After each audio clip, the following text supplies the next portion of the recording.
Olá, gente! Voltei depois de um longo período sem dar nenhuma aulinha. Voltei de novo com as aulas de história. E eu vou falar agora nessa aula sobre a insurreição pernambucana. Melhor, não vou falar logo de bandeja, não. Vou dividir essa aula em duas partes, porque para você entender a insurreição pernambucana, você precisa entender o contexto pelo qual ela aconteceu.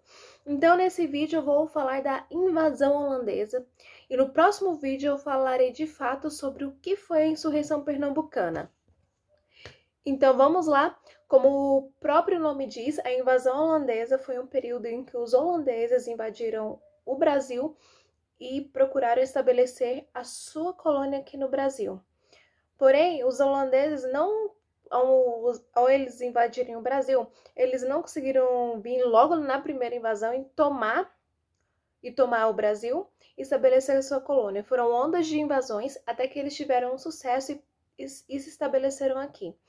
Durante o período da invasão holandesa, foi o período em que o Portugal estava unida à Espanha. Esse período ficou conhecido como União Ibérica.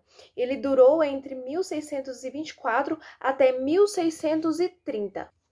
Agora vamos direto para as sessões de invasões holandesas. Como eu havia dito, os holandeses não chegaram aqui de uma só vez e tomaram tudo. Eles tiveram ondas de invasões. A primeira onda foi em 1595, quando os holandeses eles promoveram um saque a Recife. Essa expedição ela foi comandada pelo Lancaster. Mas por que os holandeses resolveram invadir justamente o Brasil? Porque a Espanha ela estava em guerras com várias nações, entre elas as nações, os povos dos Países Baixos. Nos Países Baixos tinham um povo chamado holandês. Esse povo, eles lutavam por sua independência. A Espanha havia chegado nos Países Baixos e tomado a independência de todos aqueles povos e aqueles reinos. A Espanha também estava em guerra com os ingleses, por isso ocorreu a primeira invasão ao Brasil, a primeira tentativa de invasão que ocasionou o saque a Recife. Porque, veja bem, os holandeses foram super inteligentes, eles perceberam que para enfraquecer o reino que estava submetendo eles deveriam estrangular as forças econômicas desse reino. E muitas dessas forças econômicas, elas vinham diretamente das colônias, através da exploração da metrópole sobre a colônia. E como naquela época, que era a época da União Ibérica, Portugal e Espanha estavam unidos, as colônias portuguesas e espanholas na América, elas meio que eram uma só. Todas elas estavam sob o domínio do rei espanhol. Então foi por isso que lá em 1595, os holandeses promoveram o saque a Recife. Nesse saque se juntaram ingleses e holandeses e também franceses, e eles roubaram o pau-brasil. Mas não só o pau-brasil de Recife que eles levaram, eles também levaram a cana-de-açúcar e levaram algodão. Eles fizeram esse saque e depois eles retornaram para os seus países de origem. Mas vocês acham que eles pararam por aí? Veja bem. Olha o dedinho. Não pararam, não. Porque lá entre 1624 e 1625, adivinha quem vem cá? Invadiu o Brasil de novo? Os holandeses. Lá vem os holandeses. Eles atacam Salvador, Bahia, que era a capital do Brasil naquela época. Porém, eles não tiveram sucesso nesse ataque, porque os espanhóis conseguiram ajuntar suas tropas navais e expulsar, mandar um corre para os holandeses. Os holandeses voltaram para onde? Voltaram lá para os Países Baixos. E eles não tiveram sucesso aqui em invadir o Brasil. Porém, a história mudou lá em 1630, porque em 1630 os holandeses empreenderam outro ataque e aí foi sucesso, minha gente, foi sucesso, porque eles conseguiram permanecer aqui de 1630 até 1654 e eles estabeleceram uma colônia aqui no Brasil. E onde foi essa colônia, minha gente? Essa colônia ela foi estabelecida lá em Pernambuco. Por quê? Porque os holandeses eles conquistaram Olinda e Recife. E eles fundaram a sua colônia lá. e eles deram um nome muito legal para essa colônia. Eles chamaram essa colônia que eles fundaram aqui no Brasil, que foi invadido por eles em 1630, eles a chamaram de Nova Holanda. Agora eu vou abrir um parênteses dentro dessa explicação. Eu quero que vocês me respondam uma pergunta, ou melhor, vocês reflitam.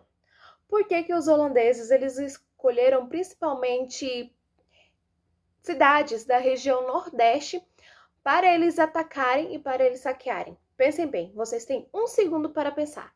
Já passou 1 segundo, minha gente. Eles escolheram justamente essas cidades, essas vilas, porque elas eram o centro econômico do Brasil.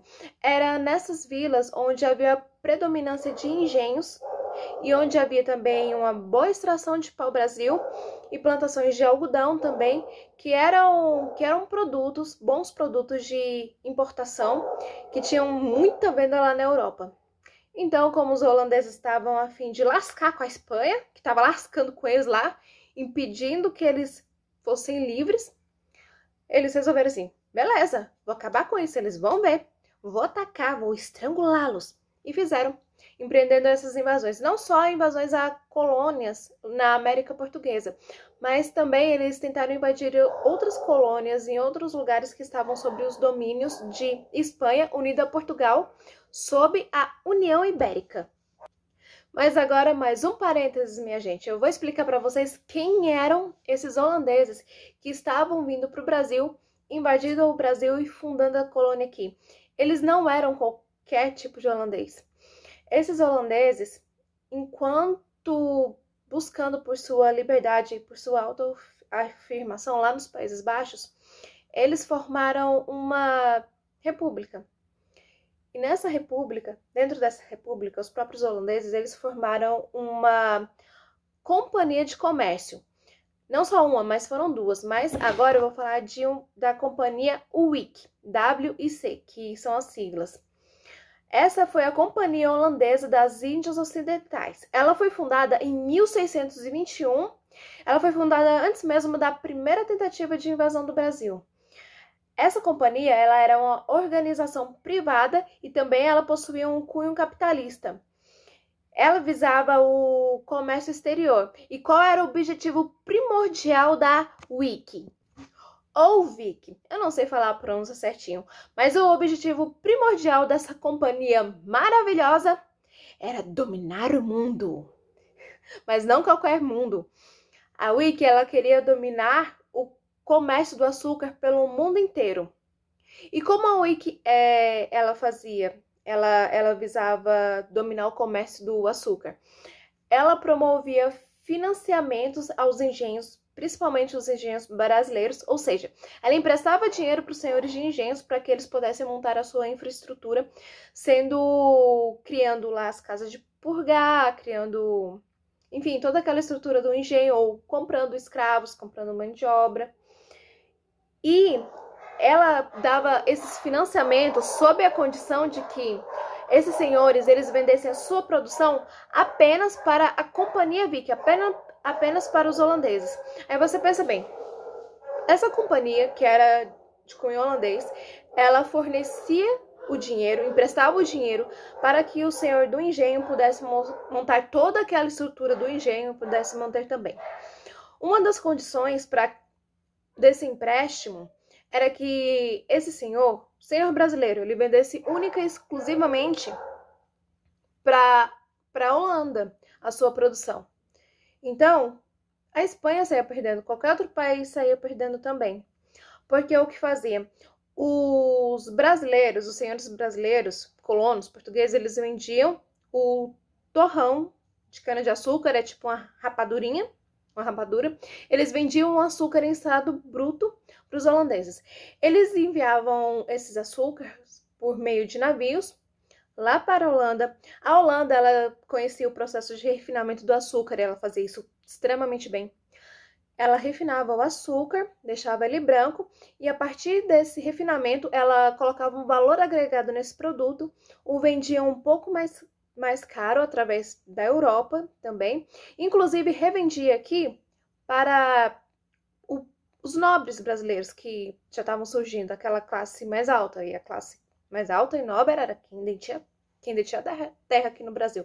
Então, era algo muito vantajoso para a Holanda e era algo que trazia, sim, uma certa vantagem para a infraestrutura brasileira, principalmente para os senhores de engenho, porque eles conseguiam montar bem o seu engenho, eles conseguiam fomentar a economia deles e a economia do próprio Brasil, mas vocês reparem que eles estão cada vez mais atando seus pés nas mãos dos holandeses. Então, quando os holandeses quiserem, eles podem puxar a cordinha e puff, pendurar os brasileirinhos de cabeça para baixo, porque eles poderiam exigir depois dos brasileiros a devolução desses empréstimos. E isso que eles vão fazer mais pra frente. Mas esse é papo um pouquinho mais pro longo do vídeo. E também é algo que vai explicar o porquê da insurreição pernambucana, beleza? Agora eu fechei esse longo parênteses e também colchetes de explicação. E eu vou falar como é que foi a administração holandesa aqui no Brasil, na Nova Holanda, que foi a colônia que eles fundaram lá na região de Pernambuco, Olinda e Recife. Essa administração ela foi feita por Maurício de Nassau. O conde Maurício de Nassau ficou administrando a Nova Holanda aqui durante 7 anos, entre os anos de 1637 e 1644. E onde que era essa administração? Em Pernambuco, que eu tô falando tanto dessa terrinha bem bonita, Pernambuco. Quais eram as características da administração holandesa, ou seja, da administração de Nassau, aqui no Brasil? Uma característica, ela bem marcante, foi a liberdade religiosa que o Nassau permitiu na Nova Holanda. Veja bem, o que você tinha aqui na Nova Holanda, ou seja, em Pernambuco? Você tinha portugueses, e os portugueses eles eram católicos. Você também tinha os holandeses, e os holandeses eles eram protestantes. E você também tinha os cristãos novos. Os cristãos novos eram judeus que resolviam se converter ao catolicismo, pelo menos de forma exterior, ok? Além de você também ter as etnias de indígenas e de nativos, e você também tinha os escravos. Porém, esses aqui, eles sempre foram excluídos. Então, a liberdade religiosa, ela valeu e foi muito, muito, muito boa para essa galera que era católica, que era protestante e também que eram cristã nova, ou seja, os judeus convertidos ao catolicismo. Outro ponto muito importante da administração de Nassau foi o investimento maciço que ele fez na infraestrutura de Pernambuco, ou seja, a nova e linda, a Nova Holanda.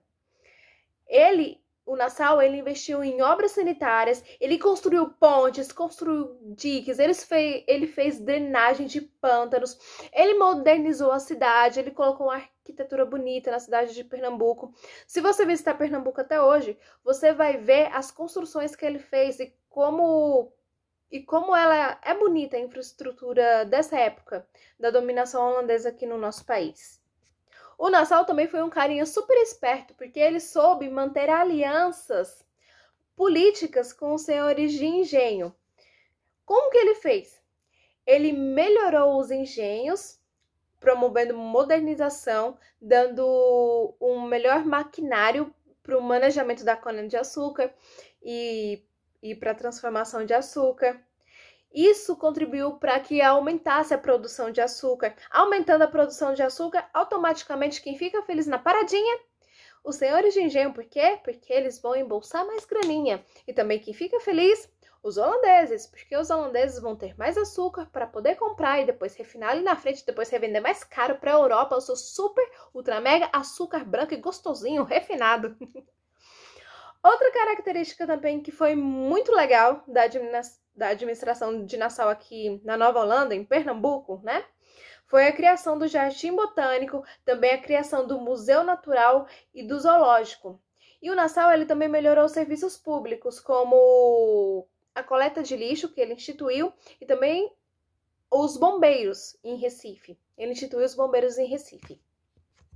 Porém, contudo, todavia, entretanto, nem tudo são flores nessa vida, não é?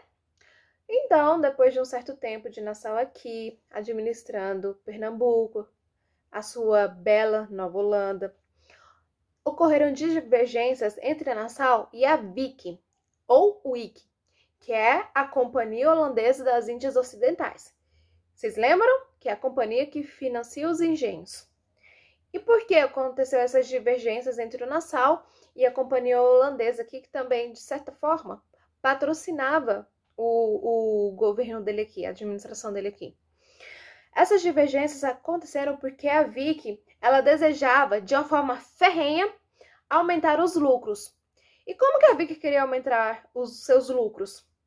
Ela queria aumentar os impostos cobrados dos senhores de engenho. E ela também queria fazer isso cobrando as dívidas atrasadas dos senhores de engenho a qualquer custo. Vocês lembram que eu disse que a Vicky, ela financiou a construção e a infraestrutura de vários engenhos aqui. Então, ela dava empréstimos. E os senhores que atrasavam, tinha senhores que não pagavam na hora a dívida, né? E eles não podiam, algumas vezes a produção era ruim e tal, eles não tinham dinheiro suficiente para quitar a sua dívida. E o que a Vicky queria nesse momento que ela estava muito aprisionada de aumentar os lucros, ela não quis nem saber da situação dos senhores de engenho. Então, ela resolveu cobrar de qualquer forma as suas dívidas. E ela resolveu pressionar todos os senhores de engenho para que eles aumentassem, de qualquer maneira, a produção de cana-de-açúcar. Porém, na época em que a Vicky resolveu fazer isso, não foi uma época de produção muito boa no Nordeste de açúcar. Aí Nassau parou e falou assim pra Vicky: não, pera lá, Vicky, Vicky, as coisas não estão certas, você tá pressionando demais, os senhores aqui não estão conseguindo aguentar sua pressão, eles não estão conseguindo entregar a quantidade de produção que vocês estão exigindo. Não tivemos um plantio muito bom, não tivemos uma colheita muito boa, e vocês estão exagerando nessas medidas aí, nessa pressão toda para cima dos senhores de engenho, sacou, Vicky? Vocês estão exagerando, e os senhores de engenho não estão gostando disso não, eles estão se sentindo pressionados, e eles vão ficar muito bravos com você. Vai dar treta pro seu lado, Vicky. Eu não quero que você pressione tanto, senhores de engenho. Isso não vai dar em uma coisa boa. Vai dar ruim, Vicky. Vai dar ruim, tô te avisando. Ouça que eu sou seu amigo, sou holandês como você. Mas olha o que a Vicky fez pros conselhos de Nassau, ó. Tô nem aí. A Vicky fez isso mesmo. A Vicky não ouviu os conselhos de Nassau. E Nassau foi demitido do cargo de administrador de Nova Holanda. Ou eu vejo que ele foi pressionado a deixar o cargo. Nassau deixando o cargo, a situação entre os senhores de engenho e entre os pernambucanos como um todo, ela ficou bem mais tensa. E qual foi a consequência dessa tensão toda entre a companhia holandesa e os senhores de engenho aqui em Pernambuco? A explosão da insurreição pernambucana. A insurreição pernambucana, ela eclodiu em 1645 e ela foi até 1654. E ela culminou com a expulsão dos holandeses do Brasil. Mas, como eu falei, gente, esse é papo para outro vídeo. Eu tô encerrando aqui o vídeo. Eu espero vocês no próximo vídeo para que vocês saibam como é que foi a insurreição pernambucana. Mas antes de encerrar, eu vou colocar uma cerejinha do bolo aqui, a título de curiosidade. A Holanda, ela não criou somente a Vic, ou WIC, W-I-C. Ela criou outra companhia também de comércio. Ela criou a VOC, VOC, que era a Companhia Holandesa das Índias Orientais. Ela foi criada em 1602 e ela também tinha um objetivo muito específico. Ela tinha o objetivo de dominar o mundo. Mas era o mundo asiático. E como? Ela queria dominar o comércio asiático com a Índia e com a China. Que comércio era esse? Era o comércio de especiarias. A VOC, assim como a Vic ou WIC, ela também era uma companhia privada e com ideias capitalistas, e ela também visava o domínio do comércio exterior. A VOC, ela era uma companhia concessionada, e como tal, o governo holandês deu para ela direitos e prerrogativas próprias de um Estado. E por isso, a Vogue, ela poderia ter poderes para preparar armadas, para preparar exércitos, para atacar geral. E ela também poderia construir fortalezas, ela poderia fazer alianças, ela poderia estabelecer tratados comerciais, ela poderia fazer guerra. E ela também faria isso. Se fosse preciso, lógico que ela faria isso. Assim como a Wicca. Então, gente, é esse, a cerejinha do bolo. Eu encerro agora realmente o vídeo. Eu espero vocês no próximo vídeo, que eu estarei falando da insurreição pernambucana, tá certo? Vou tentar gravar esse vídeo da insurreição pernambucana ainda essa semana, para não dar um prazo muito grande. Essa linha foi até mais rápida, 20 minutos, 21 minutos. Gente, eu quero dizer que eu tô muito feliz, já tem bastante gente que se inscreveu no meu canal e, caraca, para uma pessoa que começou há pouco tempo, isso é muito, muito, muito bacana. Agradeço muito a vocês todos que estão vendo. Peço que vocês curtam, que vocês compartilhem, que vocês me deem dica para melhorar a minha aula. E eu também prometo que eu sempre vou estar melhorando esses vídeos aqui. Agradeço muito, muito, muito, muito para quem viu. Beijão, tchau. E aguardo vocês lá na Insurreição Pernambucana. Adiós!